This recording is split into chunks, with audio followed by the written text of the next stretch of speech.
Welcome back to Occasional Dilemma Gaming. I am Stando. I have said it many times. This channel has been preaching about microtransactions for years now. This year is the year of loot boxes, without question. With several companies pushing how far they can, just seeing how far they can push that line when it comes to what the consumer should expect and what the consumers are willing to pay for. Thankfully, regulation may be well on its way, and I have a video coming up later this week where I want to talk about ethics in gaming. But for now, we have to talk about Activision, which I did warn you guys was just as big as a problem as EA. It isn't selling a Star Wars game this year, so many people have looked over them, but I'm telling you, Activision, just as bad. One of my least favorite genres of games is this games as service, which became mainstream during 2014 with the first Destiny.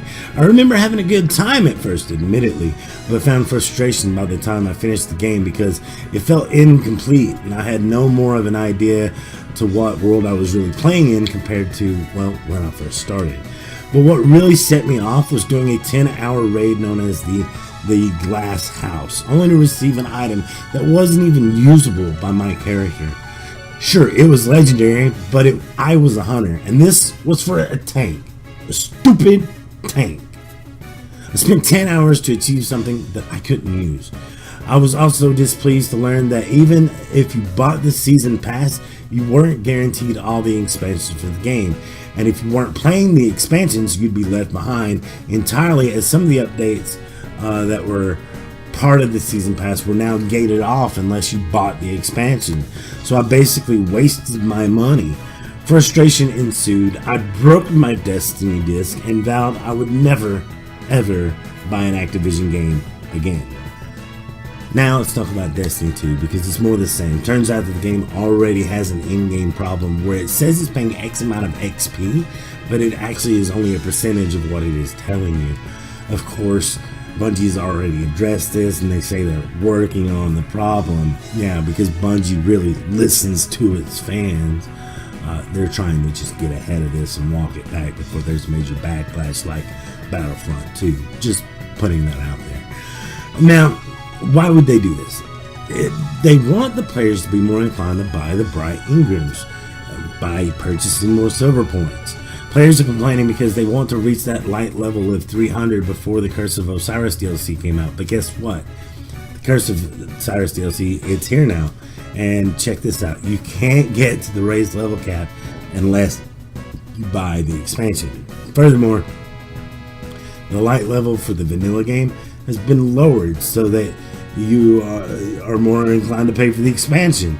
This is a big problem, especially if you like playing PvP, because you're going to be leveled out. You're going to be out leveled by the ones who play Curse of Osiris. But what do you get in this so-called expansion anyway? One mission, one raid, and some skins. Now, call me stupid, but that doesn't sound like much of an expansion.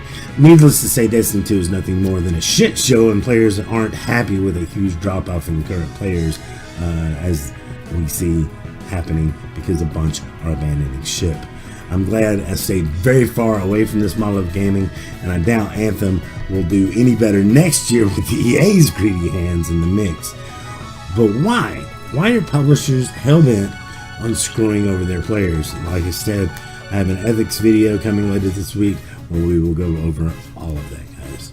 But before we ever get to that, let's talk about EA, who is such a shitstorm. It's just a shitstorm going on with Battlefront 2 right now. As you already know, and as we've already been talking about for a while, they were projected to sell 4 million units already, and were expecting to sell 14 million by the end of January, but currently they are sitting at 900,000 units sold, which is a huge win for gamers and a huge loss for EA. And with some of the other games that they're pay to win, like the upcoming UFC and the Need for Speed Payback and not to mention Disney not being too happy with how their IP is being handled, EA's stock is now near $7 billion at a loss. Previously, we reported that it was just over $3 billion, but the more Blake Jorgensen speaks, the more the stocks decrease, because he's only showing how out of touch with his audience he truly is.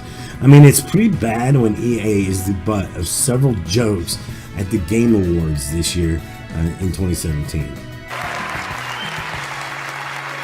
And the Game Award goes to, oh man, I have to pay a microtransaction to unlock. That's so stupid that this has to, hold on, I got this, guys, here we go.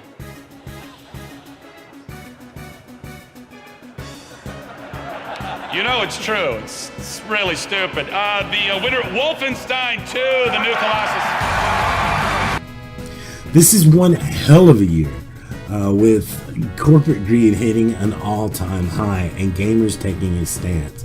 I'm glad the conversation is happening.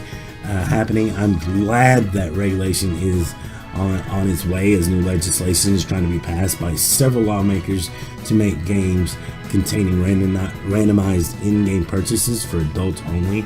This is being led, of course, the charge being led by Chris Lee of Hawaii. Which, if that happens, resellers won't carry that game, because having an adults only rating is like having an X rating in the movie business. Mature 17 plus is fine, but AO, why would you even bother, right? The war is just starting, though, and I want to know what you think, honestly, guys, about all the controversy going on this year. Let me know down in the comments. Don't forget to leave a like on the video, and if you're new around here, don't forget to subscribe, and please remember that I love your faces, and I will catch you on the flip side. But until then, have a good one.